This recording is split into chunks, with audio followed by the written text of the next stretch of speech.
This is Armstrong Williams on the right side. Armstrong. Don't curse, speak English. Armstrong. Virtuous society. Armstrong. I dare you to listen. Hey, turn it up. Hey. Armstrong. Get on the right side. Armstrong. Elevate your mind. Armstrong. I'm Armstrong Williams on the right side.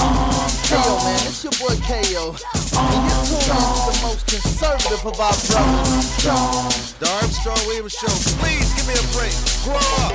1-866-662-8822. Log on to www.noattacks.org or call your doctor, because even one attack is one too many. I feel like a fish with no water. Brought to you by the EPA, the Ad Council, and this station. Opinion, debate, conversation, only on WGCV, KC, Columbia, 620 AM, where knowledge is power. Hello, everybody. Welcome to this edition of the Armstrong Williams Show. Thank you so much for joining us. I want to tell you, I partied so hard over the last few days. I mean, I don't know the last time I can recall getting into my house 2 o'clock in the morning. I'm telling you, I had such a good time, I must admit. I actually, literally, attended the inauguration. I was there. I was seated. I listened. I prayed. I enjoyed the spirit of the people, the energy, the peacefulness of the inauguration. I thought it was quite rude that Paul Ryan and John Boehner were booed. I just think it's just so uncivilized to boo people. I mean, it's just outrageous. That was just disappointing to me, but I was there. The lines were incredibly long.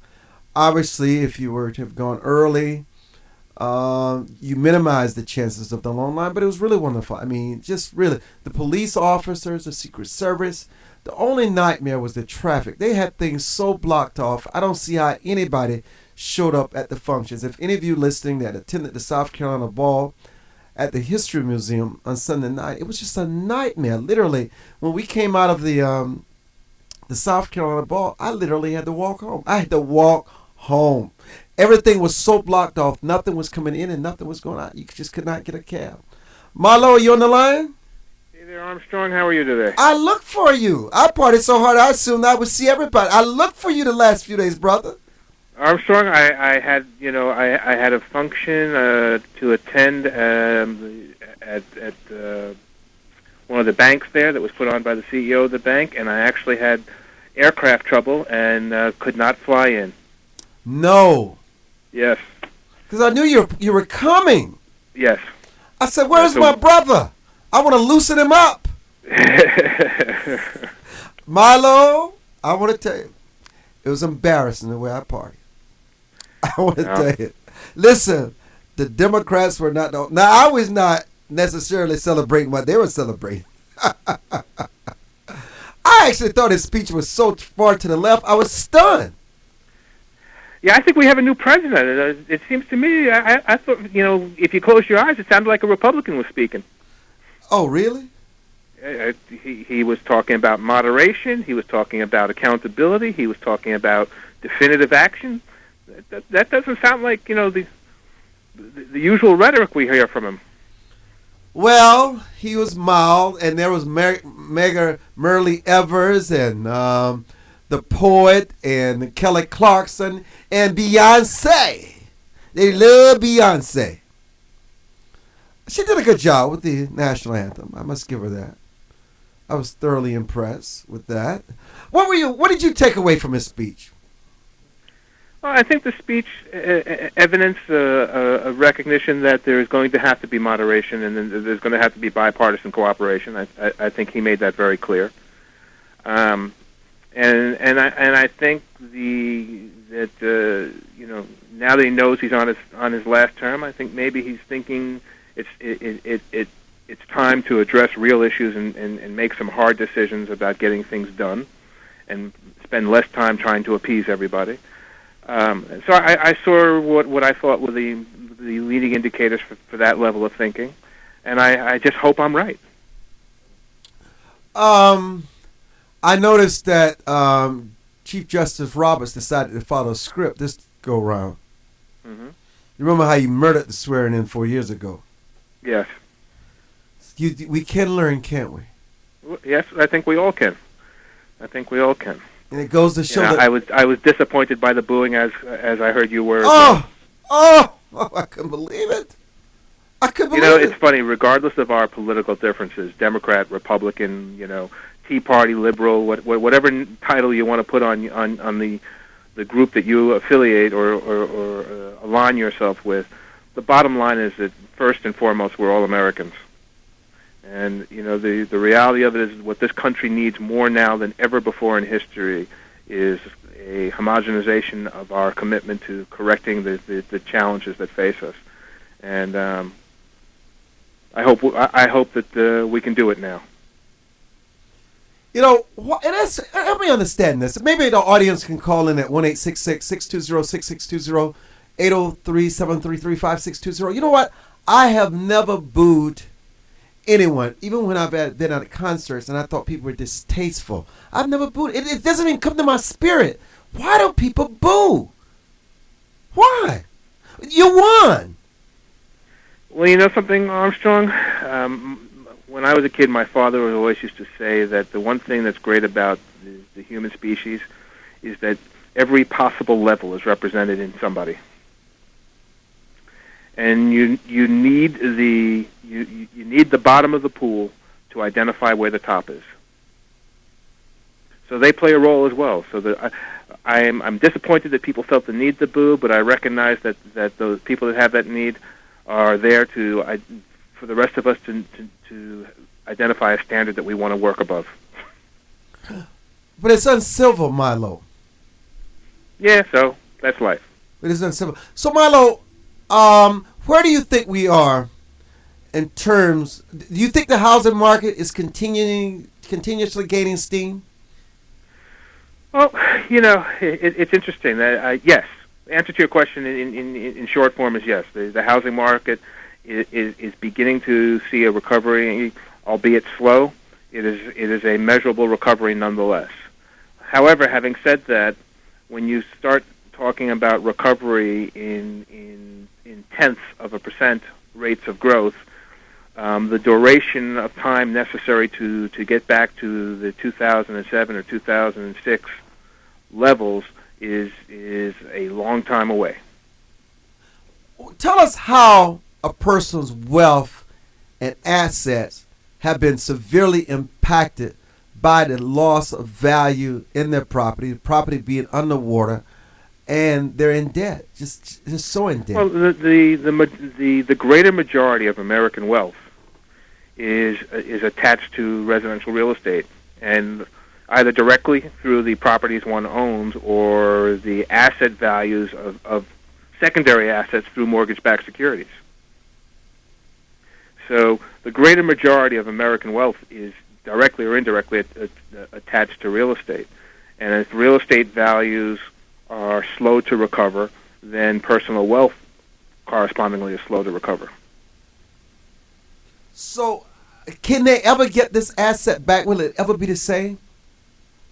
Well, I think, over time, numerically, yes. Stylistically or effectively, no. I mean, the reality of it is, in early 2000, we were seeing property values that were escalating at a rate of velocity that exceeded the pace at which personal incomes were growing. That's not sustainable in any market environment. So, hopefully we never see that again, because quite frankly, that contributed to the collapse that we're currently enduring. And it is also continuing to collapse Europe, wouldn't you say? Oh, absolutely. Because, unfortunately, the Europeans really don't have any significant intrinsic value in their real estate market. They've attached much of their real estate values to their foreign investments in markets like ours. So our market is substantially impacting and adversely impacting the European investment markets. 1-866-620-6620, 803-733-5620. We're streaming live at www.livestream.com/Armstrong Williams. You can always write us at info@rightsidewire.com. When we come back, we're going to talk to Milo about how tricky it is to raise the debt ceiling, why many people feel it's necessary and wise. This is a good thing to do, but that's where we're going. Even Republicans are seeming to now embrace raising the debt ceiling. I'm just wondering when somebody's going to talk about reducing the debt, cut spending. Will that time ever come? Milo Pinckney is our guest, and we'll be back. Armstrong Williams returns in a moment.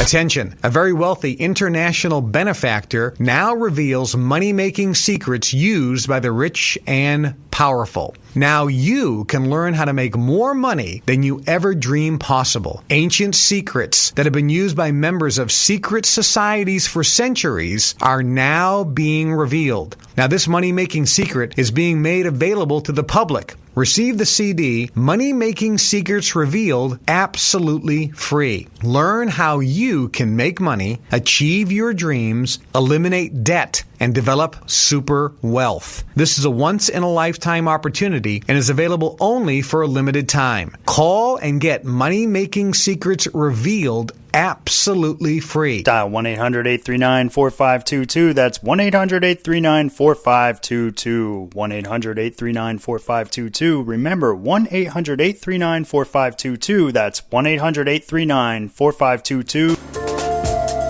For more information on the Armstrong Williams Show, please visit our new website at www.rightsidewire.com. There you can find his syndicated column archive, view live streams, and get your favorite conservative pundits' views on the current issues affecting the American people. From building wealth to foreign policy, stay connected with Armstrong Williams and his colleagues at the all-new www.rightsidewire.com. Hi, this is Armstrong Williams. What does it mean to be conservative? Freedom of speech, freedom of free enterprise, freedom of assembly, less government, less taxes. As a matter of fact, a flat tax. Everyone should pay proportional tax. It doesn't matter whether you make $100 million or $10,000. Everyone should pay their 10%. Everyone should have something at stake in this American economy. I'm Armstrong Williams, expressing what we mean by conservative traditional value. Does your school, team, church, or charity need a new fundraiser? Do you need to work out of your home or part-time? Are you a small business that can use an additional revenue stream? Then you need Yellow Llama. Do you need affordable web services or tools to enhance your existing business? Are you a graphic artist who wants to create a revenue stream with your art but not get ripped off? Then go to www.yellowllama.com. America must change course if we hope to survive and save the American dream for our children and grandchildren. How do we fix Social Security and Medicare? How do we cut government spending? How do we reform health care? How do we simplify the tax code? The Heritage Foundation has a bold plan that tackles these tough problems using common sense solutions that leave partisan politics on the sidelines. Find out how we can save the American dream at savingthedream.org, paid for by the Heritage Foundation. Hi, this is Armstrong Williams with an opportunity to own a piece of paradise in Nassau, Bahamas. Spectacular land prices, 8,000 square feet, 20,000 square feet lot, affordable prices, hilltop properties with views of the magnificent sea.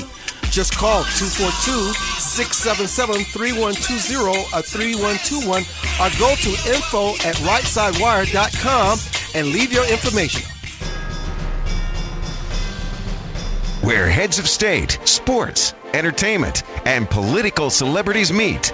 You're listening to Armstrong Williams. And welcome back to the broadcast with our very distinguished guest who joins us every Tuesday at this time, Milo Pinckney. Milo, talk about the challenges in the president wanting to raise the debt ceiling. You know, Armstrong, this discussion goes round and round and round. And, you know, the interesting thing is I think the greater majority of people really don't understand the implications of the debt ceiling from a layman's perspective. And if you were to equate it to running our household, we have so much debt. Last week, our wife came to us and said we needed to buy something else, and we have a choice. We either use our credit card because we don't have the cash in our account. And that's the position the United States is in as a nation today.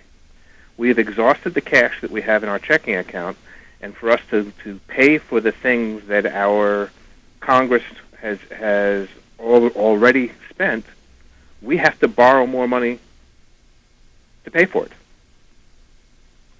Sounds simple, but there's this multiplier effect.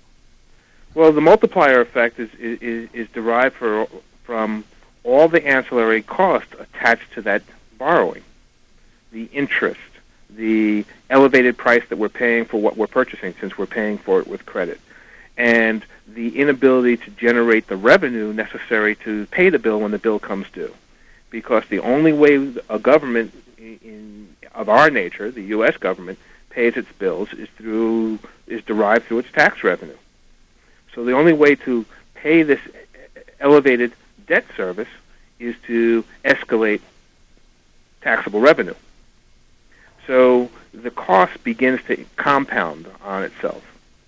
And we're at a point where we can't afford to continue doing this without giving somewhere else. And one of the places we have to give is on spending and on existing budgets for everything from entitlements to military acquisitions to the amount of fuel we're putting in Air Force One. Somebody has to pay for it. And this is America, so somebody is us. So Milo, if you're recommending cuts and entitlement, where would you start and why? Where is the least amount of sacrifices that will be made? Well, I hear what you're saying, and I guess from what I said, it sounds like that's what I'm recommending. And in fact, that's not where I would make my first cuts. You don't take food out of your children's mouth to feed your neighbor's kids.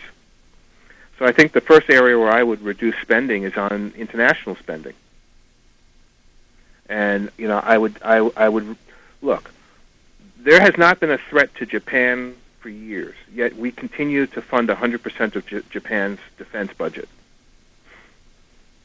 It's time for Japan to pay their own bill. And the same holds true with France, Italy, and Germany.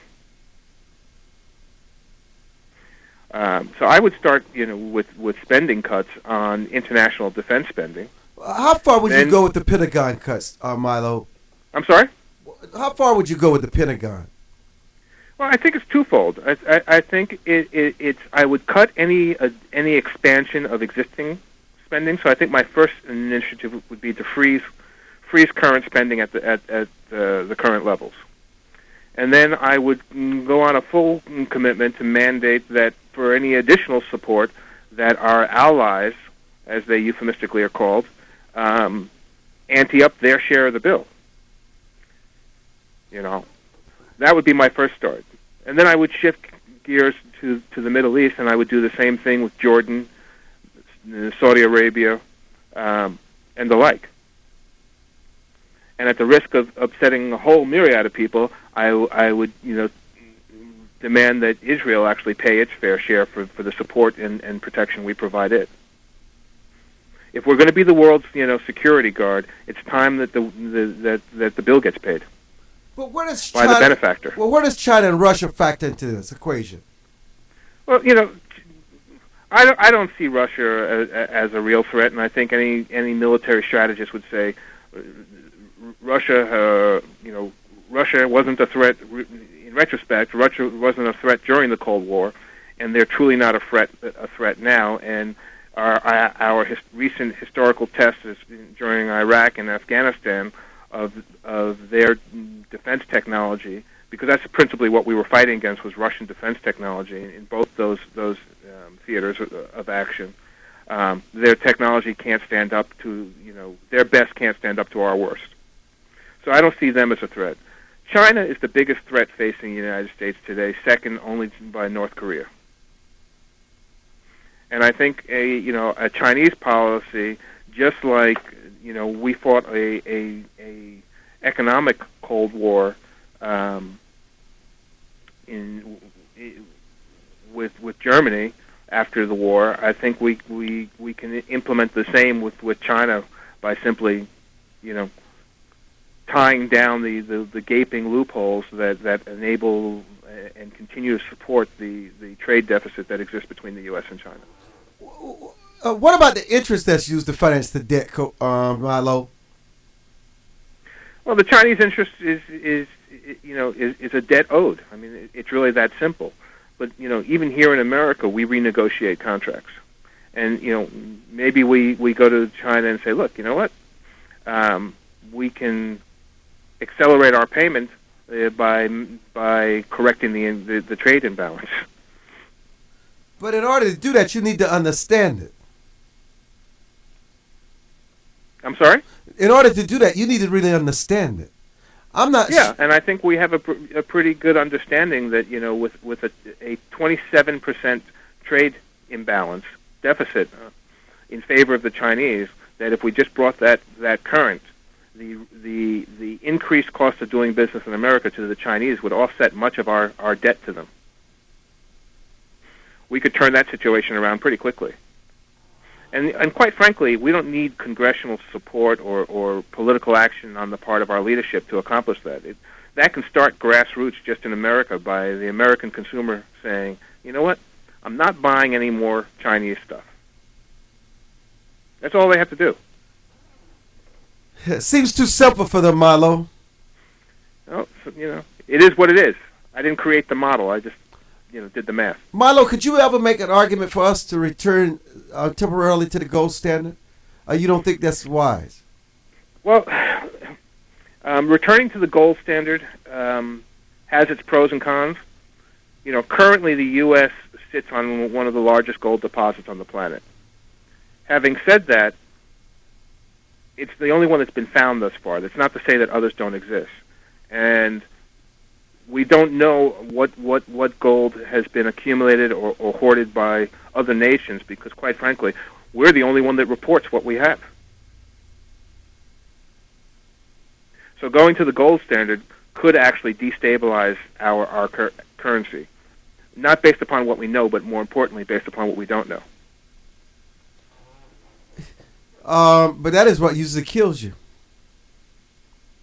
Yeah, true that. So Milo, let me tell you, what advice would you give entrepreneurs who want to start or continue their enterprise in this current financial unstable market?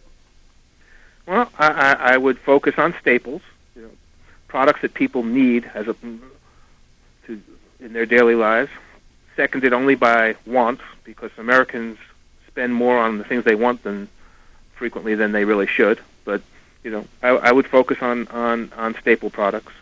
And then, as an entrepreneur, I would build a business that enjoys a cash economy and doesn't require that I borrow a lot.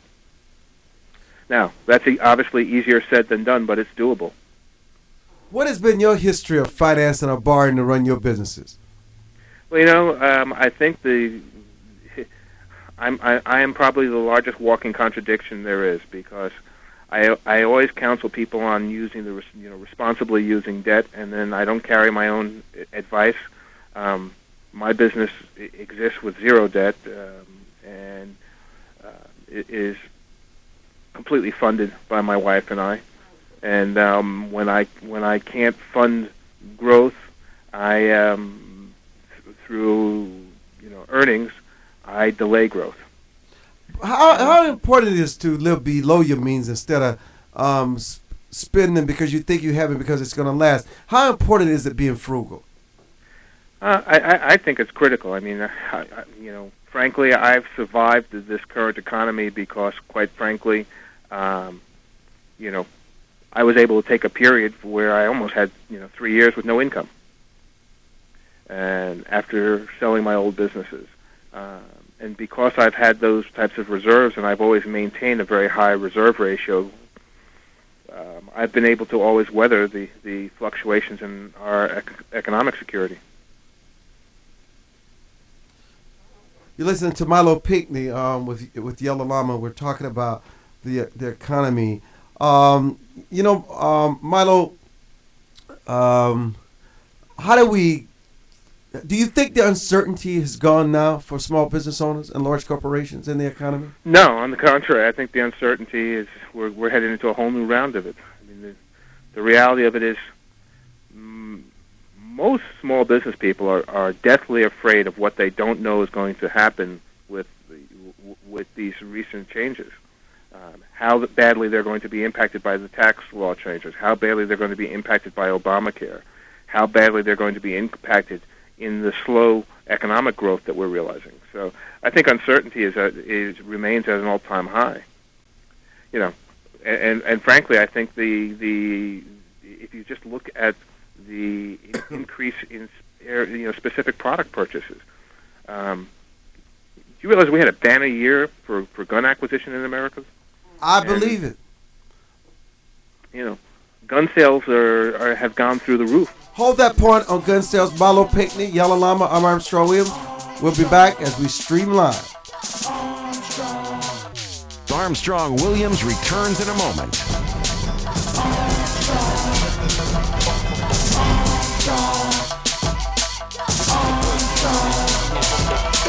For more information on the Armstrong Williams Show, please visit our new website at www.rightsidewire.com. There you can find his syndicated column archive, view live streams, and get your favorite conservative pundits' views on the current issues affecting the American people. From building wealth to foreign policy, stay connected with Armstrong Williams and his colleagues at the all-new www.rightsidewire.com. Life is full of unexpected changes. Everyone has potential to do wrong. And when they choose to do it, contact the Bucksell Group for your private investigation needs. TheBucksellGroup.com or by phone at 202-243-9746. Whether there's an instance of a cheating spouse, child custody, process service, or security, don't continue suspecting. Get closure so that you can move on with your life. Visit TheBucksellGroup.com now or call 202-243-9746. If you think it's happening, it probably is. To travelers along the road of life who have fallen asleep at the wheel, to the many who woke up in time to avert disaster and get back on the righteous path. For the ones who crashed and survived and now adhere vigilantly to a virtuous and righteous path. Finally, Armstrong Williams' much-anticipated new book, Reawakening Virtues, gives his insights into these daily challenges and much more. Reawakening Virtues is available in bookstores and at Amazon.com. Join the millions of Americans who pursue one of our country's finest traditions, from hunting to sport shooting. Since 1871, the NRA has grown as a service organization involved in all aspects of shooting sports and is a proud defender of the Bill of Rights. Join today to begin taking advantage of exclusive membership offers and discounts, including up to $25,000 in insurance coverage. Contact the NRA today. Call 1-800-672-3888 or visit nra.org. Most Americans simply have never been taught the basics of money management, let alone how to secure their financial future. But there is hope. Financial Education and Literacy Advisors, also known as FELA, does what others don't. FELA teaches financial education. If you'd like more information about providing a financial wellness program for your employees, or a credit-bearing college course in personal finance, or other valuable programs, please visit myfela.com. That's myfela.com, or send an email to info@myfela.com. Elder Chicks is an exciting part of the fastest growing segment of the population. Women in their 70s, 80s, and older who are mastering the art of a senior life. We're no longer unseen and unheard. We're providing role models for each other and the baby boomers who are fast approaching retirement. Join our virtual community. Hit www.elderchicks.com on your computer keyboard.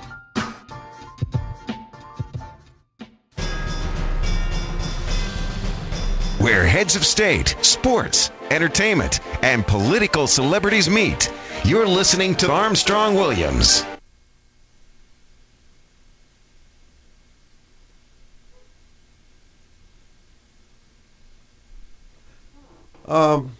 Welcome back to the Armstrong Williams Show. Milo Pinckney, how do we get those businesses give them the kind of incentives to return revenues back to the United States? I think it starts with not so much providing incentives as it is creating opportunities for creative people to do their thing, as it were. You know, I'm an entrepreneur. You're an entrepreneur. We know entrepreneurs. We need to take the initiative. I'm not looking for any federal, initiative to provide me the impetus to act. I'm looking for people with whom I enjoy relationships and saying, hey, what can we do together in the environment that we currently exist in to benefit our families and ourselves? And in doing so, our country will benefit by default of our being successful. I don't think the answer is looking for government to do anything. We've got to do it ourselves. What role do you think government should play or has already played? I think government needs to protect the nation on the international stage and represent it on the international stage. I think government has to provide benefits and care for those people incapable of providing care for themselves, not those that don't want to, but those that are physically, emotionally, intellectually, or for whatever reason are unable to. And I think government needs to be responsible for that. And I think government needs to be responsible to stay out of our bedrooms and out of our households. I don't need government legislating morality. I think government needs to be there to do what it was designed to do, and that is represent the people on the macro level, not the micro. You know that makes sense. You don't want an overreach in anything. Actually, do you think that this is a true democracy, Milo? No, and it was always a democratic republic. A true democracy measures everything simply by the vote, and clearly we don't do that. Otherwise we wouldn't have the Electoral College, which I would love to see eradicated. Armstrong, I've said this over and over again. American democracy is not perfect, but it clearly beats by a large margin anything else out there. And I'll accept all its deficiencies. What I have difficulty accepting is the decline in credibility and efficacy of our political leadership. This country was formed by farmers and statesmen who sought to create a more, and they, in their own language, sought to create a more perfect union, one that represented the people to the best of its ability. And these men represented the communities that they came from, and that representation has gone away. We no longer have a representative government. But you know what? There are a lot of shortcuts and a lot of corruption too, Milo. I agree. I totally agree, and that has undermined the sanctity of what was originally created.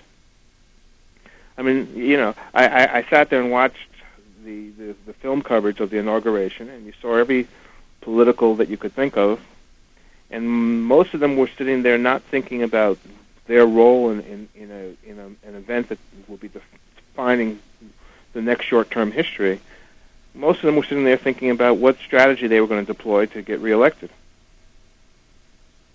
Well, that was a short-lived Well, it seems like that's a short-lived strategy, Milo. What about this burden that young people are being saddled with as a result of these drunken spenders, Milo? Do you think they understand what they're being saddled with?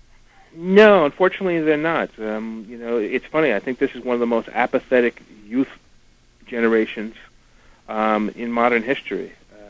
I have a 24-year-old son and a 17-year-old daughter, and I don't think either one of them. Let me not say that. I have not seen any evidence that either one of them have given an ounce of thought to the impact of the current decisions on what will be their near-term future, even withstanding the fact that their father is so politically active.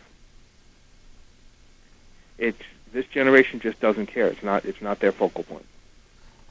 Is it that they don't care? They just lack the knowledge and the wisdom to know what to do to move forward to save it. Well, Armstrong, we lacked the knowledge and wisdom, but we read a book. We got involved.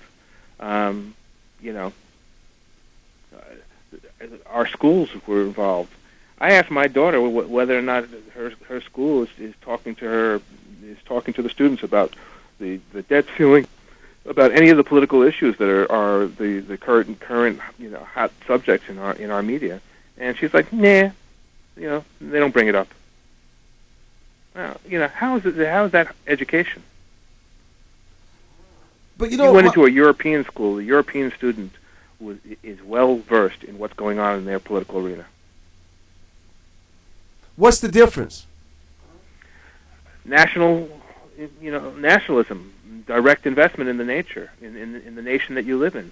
Most nations across the world require every citizen to play some public service, whether it be in the military or some other form of public service. We don't mandate it here in the United States, and we sure should.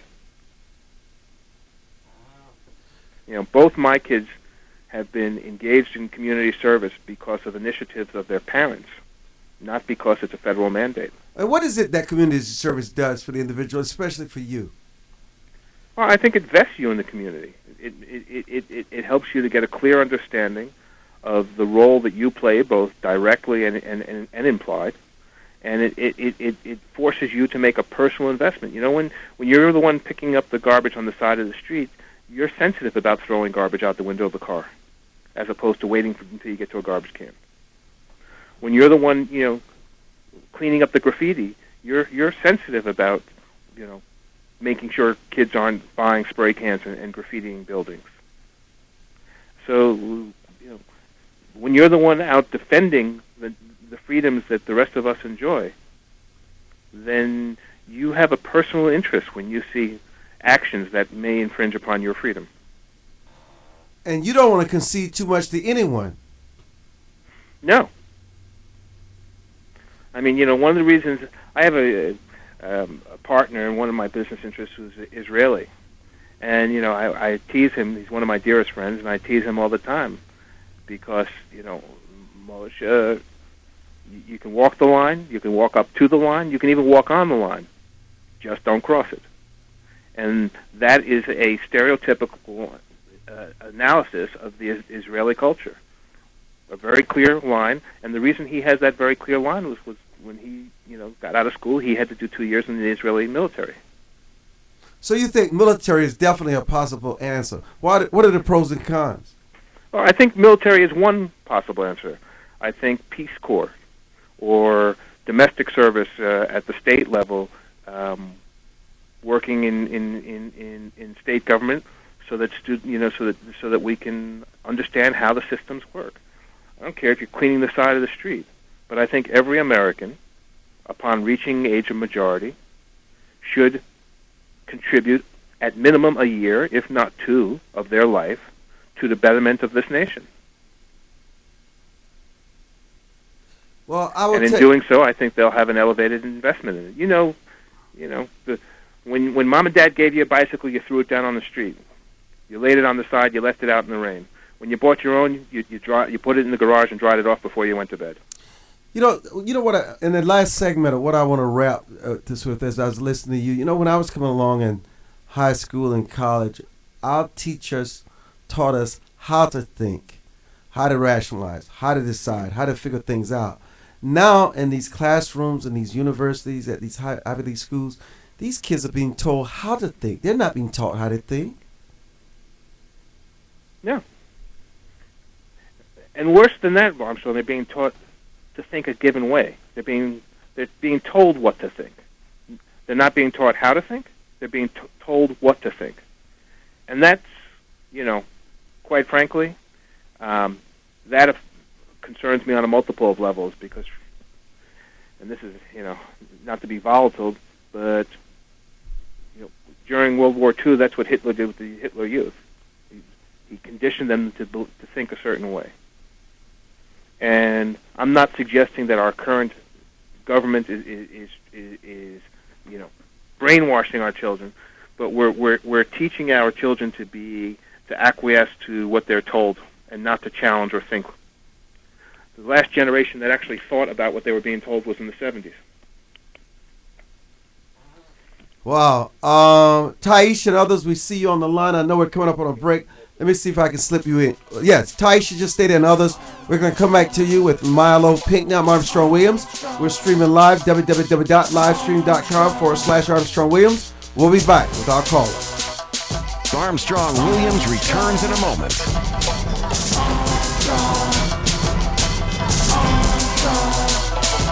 Attention, a very wealthy international benefactor now reveals money-making secrets used by the rich and powerful. Now you can learn how to make more money than you ever dreamed possible. Ancient secrets that have been used by members of secret societies for centuries are now being revealed. Now this money-making secret is being made available to the public. Receive the CD, Money Making Secrets Revealed, absolutely free. Learn how you can make money, achieve your dreams, eliminate debt, and develop super wealth. This is a once-in-a-lifetime opportunity and is available only for a limited time. Call and get Money Making Secrets Revealed absolutely free. Dial 1-800-839-4522. That's 1-800-839-4522. 1-800-839-4522. Remember, 1-800-839-4522. That's 1-800-839-4522.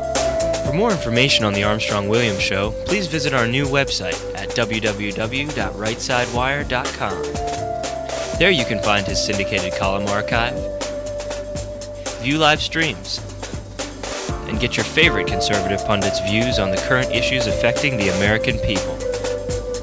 From building wealth to foreign policy, stay connected with Armstrong Williams and his colleagues at the all-new www.rightsidewire.com. Does your school, team, church, or charity need a new fundraiser? Do you need to work out of your home or part-time? Are you a small business that can use an additional revenue stream? Then you need Yellow Llama. Do you need affordable web services or tools to enhance your existing business? Are you a graphic artist who wants to create a revenue stream with your art but not get ripped off? Then go to www.yellowllama.com. Anderson Brothers Bank, a family-owned and operated establishment that blends traditional personal service, local market awareness, and advanced technology to meet the financial needs of its customers. Visit abbank.com or call 843-464-6271 to see how they can assist you with your banking needs. Anderson Brothers Bank, celebrating 75 years of community banking, the way it should be. Stability right in your backyard since 1933. America must change course if we hope to survive and save the American dream for our children and grandchildren. How do we fix Social Security and Medicare? How do we cut government spending? How do we reform health care?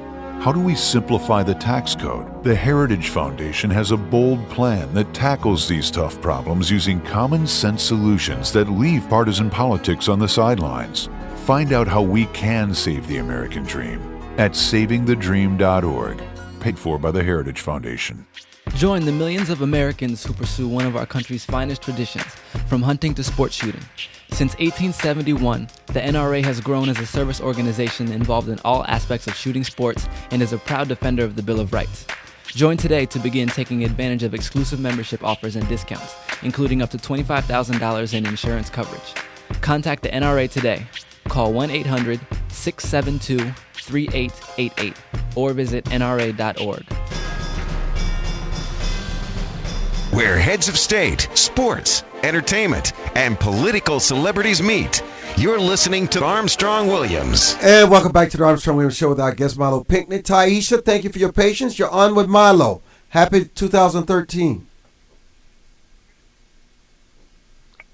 Taisha? How you doing? Just fine. Talk to us.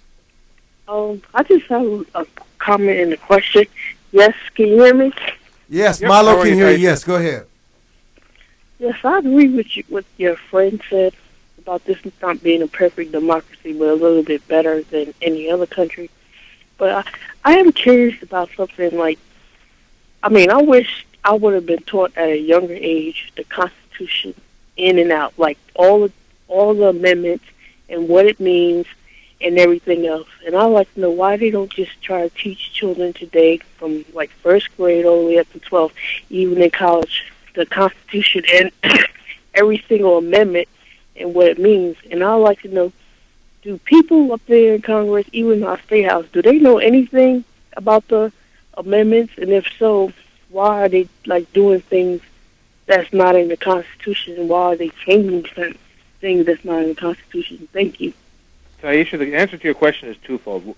One, I would say the greater majority of congressmen and senators are intimately familiar with the Constitution because more than two-thirds of the House and Senate are lawyers. And by default of being lawyers, they have all taken constitutional law and were required to be familiar with the constitutions of their individual states to pass their local bar. So what the real issue isn't their knowledge of it, it's their blatant disregard for it. And that's a personal issue that relates to the thinking of each individual congressman and or senator. With respect to the teaching of the Constitution in schools, I would agree with you. It's a shame that that value system has been lost in America. Because as a kid, I remember taking in my business law class in high school, doing a whole semester on constitutional law. So I think the reality of it is that we have to return to one of the most traditional values, which is the parents' responsibility to educate their children, and every American parent should be vested in exposing their children to the Constitution. I actually carry a copy of it on my iPad, and anytime my children play with my iPad, they're able to see it. And in my household, because I'm so vocal and active on these issues, it's discussed. And I just encourage every parent to engage their children in it because it happens to be some of the most interesting reading available to Americans. What do you think about the revisionist history in the classrooms and the colleges where many Americans are not learning this, and it's intentional?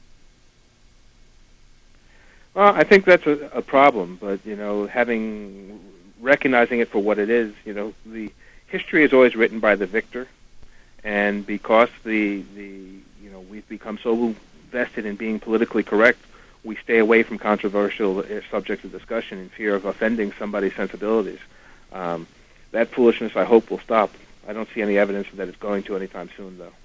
But you know what? There's so much that people can learn. I mean, listen, the best way to teach is being self-taught. How do we encourage people to read more, and what do you suggest or recommend for them to read? Well, I'll start with right now. Go online. If you have an iPad or any, tablet, download it. If you have a smartphone, download it. If you don't, go to the library and print it out. You can do so for free at most libraries. Read it. I mean, take it upon yourself. Instead of somebody being responsible to do it for you, take the initiative and be responsible for yourself. You live in this country. For God's sake, invest sufficient in it to learn what you're living in. I mean, every time I hear a discussion on, I'm going to digress a second, if I might, Armstrong. I had a discussion the other day with some friends of ours from the entrepreneur family that I'm very proud to know. They have a business a couple of blocks from me. Husband, wife, and daughter all work together in the business day in, day out. And we got involved in a discussion about gun control. And the wife said that she doesn't like guns in America, and there's no reason for people to have guns. And I said, well, whether you believe that way or not, the Second Amendment of this United States Constitution ensures that every American who desires to have one has the right to do so. It's a constitutional right of every American. So because you disagree with it, it should be eradicated from the Constitution. And I could not engage this woman, a woman who I respect and like, in an intellectual debate. It was an emotional discussion for her, and her intellect was completely disengaged from the subject matter. Well, we can't afford that as an American, as Americans. We can't afford that as an intellectual society. We need to think our way through problems. One of the things I've wanted to ask you for some time, and I always forget, you're familiar with the Laffer curve, right? With what? The Laffer curve. Yes. I'm just curious, at what point does raising top marginal tax rates lose more tax revenue than it takes in. And why I mentioned the Laffer curve, I'm just curious, where's the peak of that curve?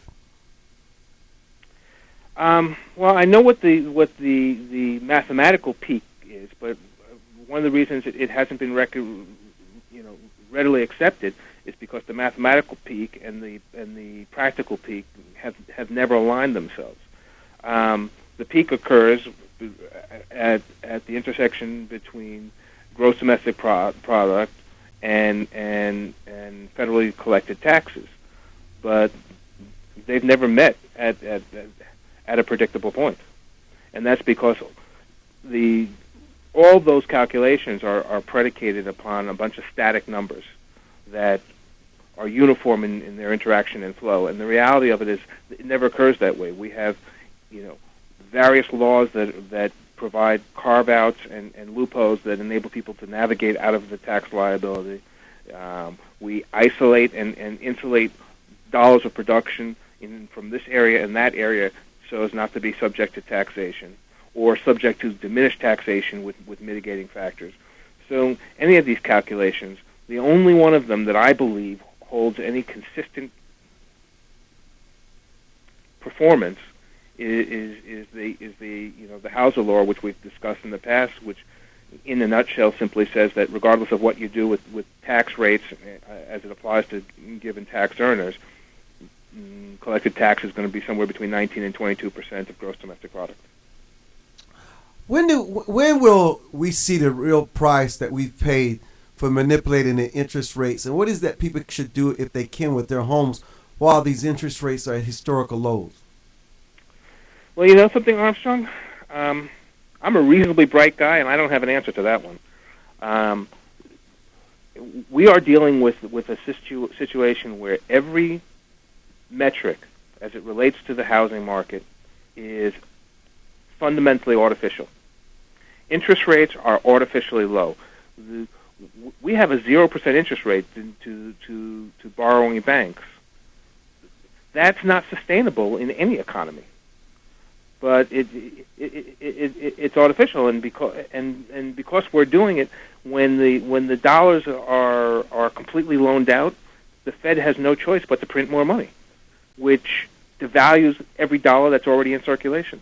So I don't have an answer to that question. I am deathly frightened by the path we're on, because it seems that no one is paying attention to the fundamental math, which is you got to take more dollars in than you spend. If you loan somebody money, you got to charge interest for it, and if you want the economy to grow, you got to charge at a rate that regulates the rate of growth. And zero interest doesn't achieve that goal. Oh boy. Will the economy return to its strength again? To the strength that we enjoyed in the early 2000s? No. But then again, that wasn't true strength. That was fictitious. I know we only have a few minutes left, but I'm sure many of our listeners are familiar with multi-level marketing, Amway and companies like that. And at some point in time, they've all been exposed to one of those business opportunity meetings. And the reason those companies have been able to sustain themselves was they always had an artificial economy. They sold a bottle of soap for $6 that cost 6 cents to produce. Mm. And then as a result of the ridiculous profitability, they were able to pay downline commissions. Well, our federal treasury has functioned in much the same way, creating a fictitious economy by printing currency at ungodly rates over the last 4 years, lending it out to people at 0% or near 0% interest in an effort to distribute commissions and solicit activity. And if I'm borrowing at zero, why am I spending it? I don't have to invest it to gain anything. If I can borrow money from the Fed and stick it in the bank, and I'm not paying any interest, there's zero cost to me to have that dollar. Then take the dollars I'm normally producing and pay back the debt, and whatever I borrowed from the bank is a windfall. That's the reality of what we're dealing with. It's the multi-level marketing of international economic affairs. Milo, it's always a pleasure to have you on. You're one of the few guests we know that we can have on for an hour, and you can certainly carry the dialogue. What's your website address again? www.yellowllama.com. Yellowllama.com. Always a pleasure, Milo. Thank you so much for joining us. Thank you, Armstrong. You're welcome. You can always listen to us at go right to us at info@rightsidewire.com. Our webpage is www.rightsidewire.com. Thank you all so much for joining us for this edition of the Armstrong Williams Show. Hello, everyone. This is Armstrong Williams on the right side. Don't first speak English. Bring to society. I dare you to listen. For more information on the Armstrong